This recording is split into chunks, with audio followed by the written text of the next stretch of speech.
right in the knackers. Oh, you git.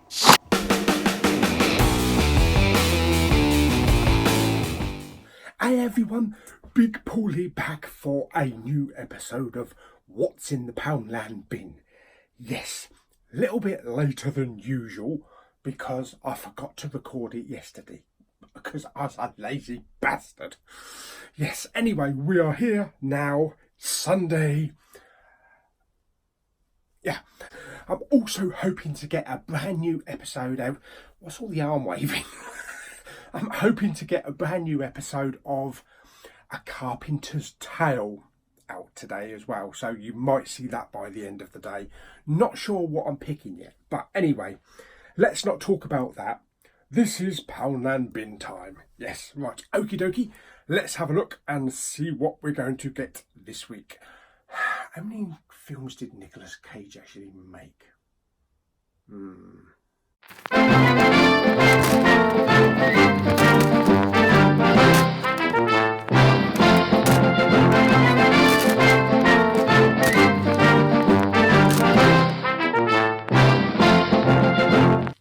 in the Poundland bin?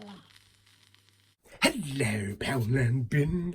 How have you been this week then? Where the bloody hell were you yesterday? I was waiting here all bloody day for you to stick your hand in me. Ooh, you dirty sod. Right, are you ready, folks? Let's do it.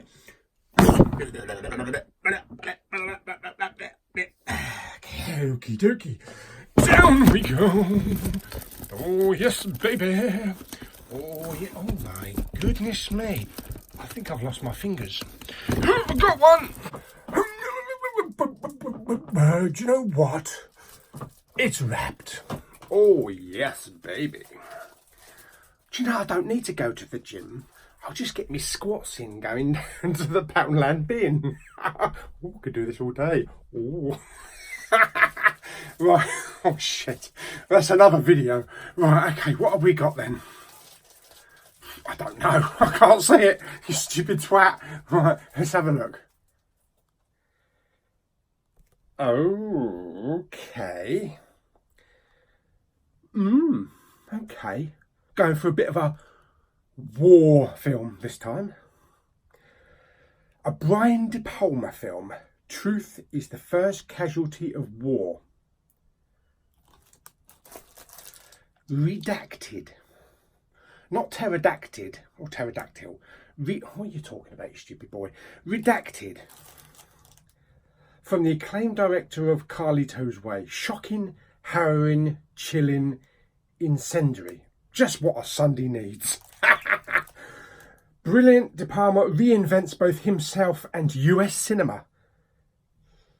Okie dokie. What's it about? I don't know. Focuses on the daily lives of a squadron of bitter, restless American soldiers stationed at a Samara checkpoint in Iraq and the incidents leading up to one of the most brutal war crimes since the 2003 invasion. Fantastic. Right, okay, let's get the old jacket. Let's get the old wrapping off and stick it in the old player then. Oh, okie dokie. So we've got the old wrapping off it. It's a 15. Oh, okie dokie. Oh, there we go. Some nice artwork. That's good. And are we clean? Yes, we are clean. Lovely and clean. Okie dokie. Right, where's the button to open it? I was waiting here yesterday as well. Oh, shut up, you green bogey bumhole. Everyone's having a go at me today. It's been 84 years. Right, in you go. And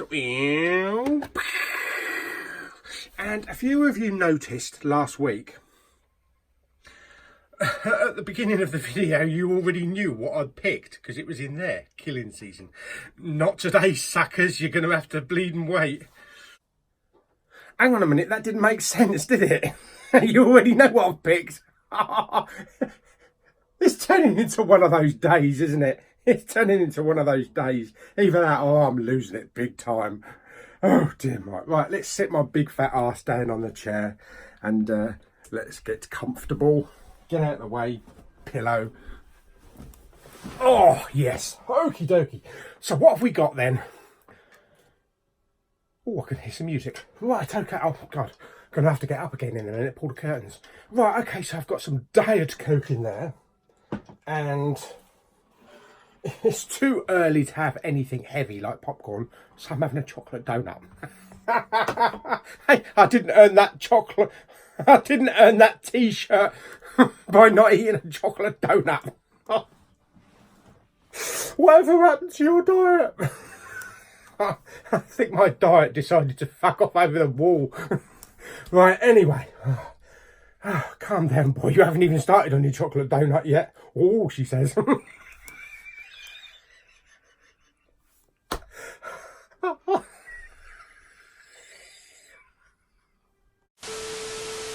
What did you put in that tea? Oh dear, right. Okay, let's get going. Otherwise we'll never get through the day. Okay, let's do it then. Redacted.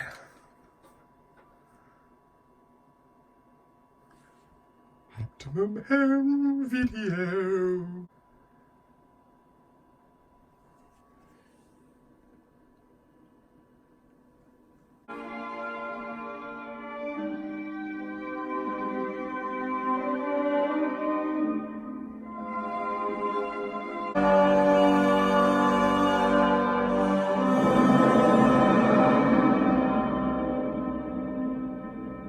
Okay, so, redacted.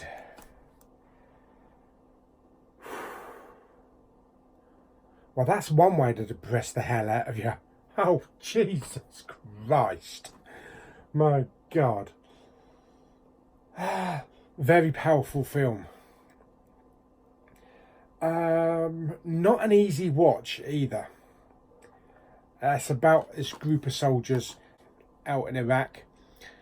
It's just their daily lives out there. A lot of it is just them hanging around, not doing anything, just watching the locals walking by. You know, they've got military checkpoints and things like that where they wave cars through.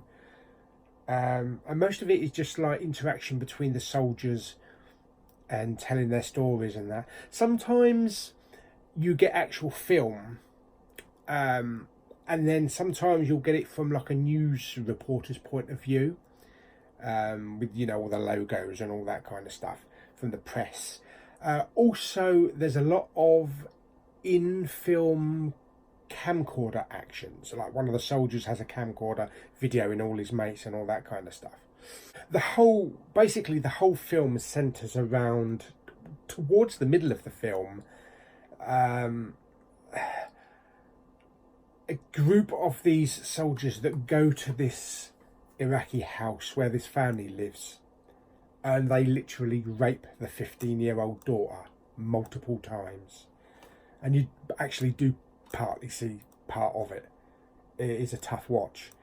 But there are also other members of the family in the house, and you just hear loads of these machine guns firing as well. So while these multiple soldiers are raping this 15-year-old, one of the other soldiers takes the rest of the family, including the grandfather, like the mother and the little baby sister, into the room and just shoot the lot of them. One of the soldiers is trying to get them to stop, trying to get them to realise what they're doing, and he gets kicked outside of the house just as a watch. But he's the one that sort of like makes the whole thing collapse at the end, because he goes to testify, and news gets out about these incidents that, you know, the soldiers have actually been involved in. And after this incident, one of the group actually get kidnapped by Al Qaeda, or the Taliban, whatever, on the street, and they film one of those videos, you know, Allah Akbar, Admiral Akbar, and all that kind of stuff. And they actually cut his head off, and it's fucking brutal. It is really brutal. Not just the rape of this 15-year-old girl, but the slitting of this soldier's throat and the cracking of the spine as they fucking rip the head off. It's, like I say, it's not an easy watch. It's brutal. It shows you the brutalities of war. It's depressing as hell as well. It's a good, well, I wouldn't say good. It's a well constructed, well made film by Brian De Palma, but it's as depressing as shit. It's not a film you would take off the shelf to put in to show your family members, or, oh, do you want to come round to my place? We'll put a film on. Fuck no! I'm not going to watch that. But yeah, it's very brutal. It's very brutal, and it does say it's like it's a fictitious, not a fictitious, but it's a fictitious retelling, because it's a fictionalized account of true events, apparently. And it's one of the most notorious and controversial war films ever made. And it left, apparently, according to this, it left American audiences stunned and the critics in uproar. And some even accusing the director of treason, going against showing American soldiers in a bad light. In a bad light. If you can think of raping a 15-year-old girl and then shooting her younger sister. Oh, dear me. It says it's a must-watch for its graphic, violent, unflinching portrayal of a modern battlefield with one of the most shocking endings ever seen in cinema. And actually, the ending was actually... I'll tell you what the ending was. Oh, it was just depressing as shit. But there was a scene at the end of the film in the bar, you know, when this soldier had come back. You know, he was the one that was trying to get him to stop. And he broke down in the bar. And, you know, all his mates were, oh, you know, as a war hero come back. Tell us some war stories. And he told them that story. Holy shit. And the emotion of that actual character, that actor, was really good. It did get me. And then right at the very end, they did a show reel of actual photographs of the Iraqi war, of the casualties. Holy fucking shit. Holy shit is all I can say.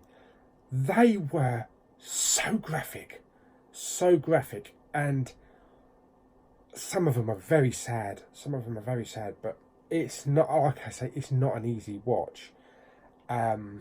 It's not a happy Poundland bin pick today. It shows you the absolute sheer brutality of war and the things that people will get up to. And it's just, I mean, it probably happens on every war. I can see why, like, the Vietnam veteran soldiers came back of Gulf War, you know, Gulf War syndrome, and all these kind of post-war, post-traumatic stress. I can see how these soldiers would actually get this, witnessing all this kind of shit and being involved in all these situations and circumstances. And I'm surprised most of them actually did make it back and reincorporate themselves into life as much as they could. So I know you read and you hear about things about, you know, ex-soldiers taking their lives, and I can see why. They have to live with so much shit. But it's a very graphic film. It is an incredibly graphic film. Not all the way through, but just these sections every now and again. The rape of the 15-year-old, the beheading of the American soldier, the photographs at the end. The photographs will fuck you up if the film doesn't. So if you want to try the film, I would probably, and you're squeamish in any way, I would actually turn it off before the end photographs, because holy shit. Yeah. It was a tough watch. It was it's not something I'm going to be watching again. I'm telling you now and then. There's no point in me saying, oh, I wonder what we're going to do with it this week. It's going in the recycling. I'm not having that on my shelf. Yes, it was a very interesting perspective and a a well-constructed film. That's all I'm going to say. But I'm never going to see that again. Ever. Never. Even though it was by the brilliant Brian De Palma. It's kind of like one of those films that will shit you up and you just have to watch once. But no, not again. Okay, so picture quality was okay. Well, picture quality is very gritty because it shows the war and shows, you know, it's all desert scenes anyway, so it's sand and stuff like that, and rocky mountains, and there's no colour. There's hardly that much colour in the film. As you can see, it's all very like sepia, that type of thing. But yeah, so the picture quality is all right. The sound is okay. There's nothing special about the sound. Being a war film, you'd think there'd be lots of gun battles and everything, but no, there's not. There's probably maybe 2 uses of guns in the whole film because it's all about these soldiers.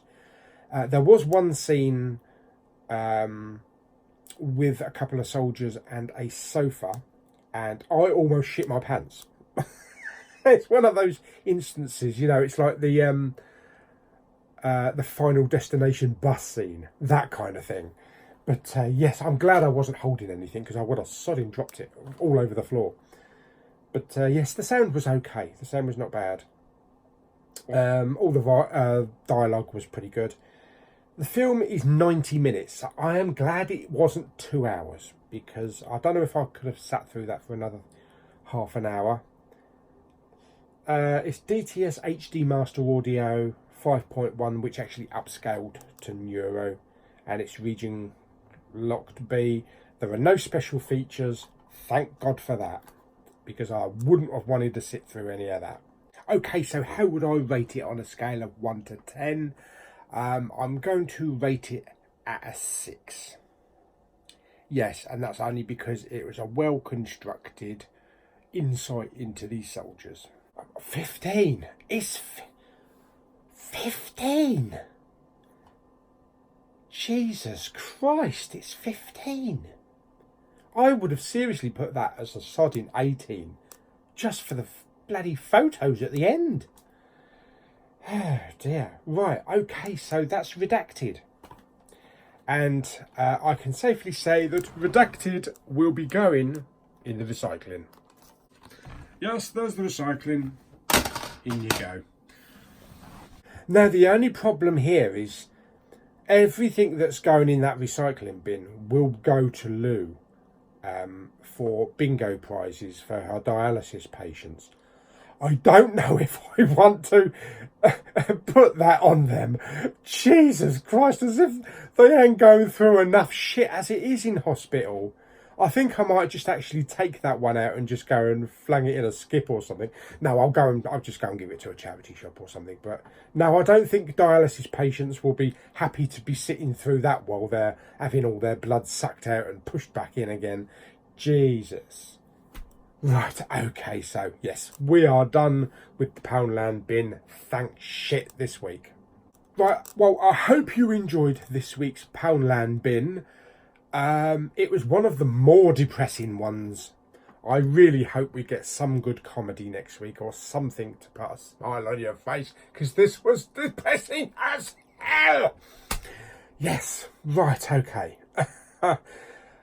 Right, I need to go and do something happy now. What can I do that's happy? I don't know. I'll have to have a flick through Netflix and find something. But anyway, hope you enjoyed the episode. Like it, share, give it a thumbs up. Don't forget to subscribe, and I'll see you on a more happier one next week. God, I hope.